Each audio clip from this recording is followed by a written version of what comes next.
You're mid-sentence in an English conversation, feeling confident, until a single word choice triggers a reaction you didn't expect.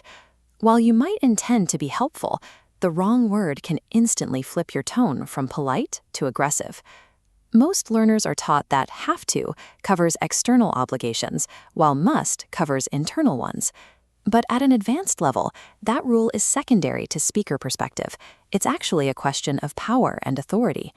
Handling these social dynamics correctly is what separates technical accuracy from natural, fluid communication.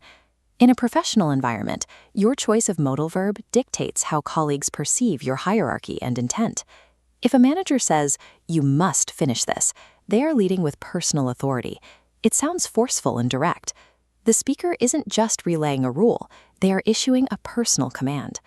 By contrast, a coworker saying, "You have to finish this," points toward a situational necessity. This sounds neutral and diplomatic. The obligation comes from the deadline or the company, not the speaker's personal ego. In modern spoken English, have to is the default for almost everything. Must is generally reserved for formal writing, strict instructions, or high drama. Defaulting to have to helps maintain professional relationships by removing personal friction from daily tasks. This logic map illustrates how the relationship between these two words changes when we introduce a negative. Must not signifies a strict prohibition. It means the action is forbidden. Don't have to signifies a total absence of obligation. It means the action is a choice. Confusing these results in major social errors. Telling someone they must not do something is a rebuke, while telling them they don't have to is an offer of freedom. The negative doesn't just invert the obligation, it creates a massive gap between a mandatory ban and a total lack of necessity. There is also a strict structural limit to consider. Must has no true past tense form for obligation. Whether an obligation was internal or external, if it happened in the past, the only correct form is had to. At a higher level, must is also used for logical deduction. She must be at home. In this context, the word has nothing to do with obligation.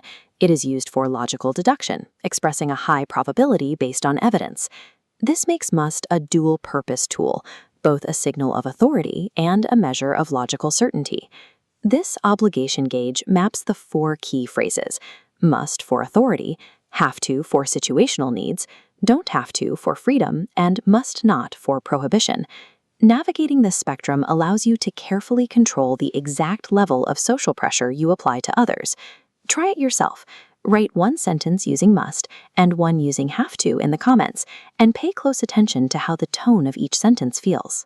If this breakdown cleared up the confusion, like the video and subscribe for more lessons on English nuance. Selecting the right word ensures the social outcome you create matches the one you actually intended.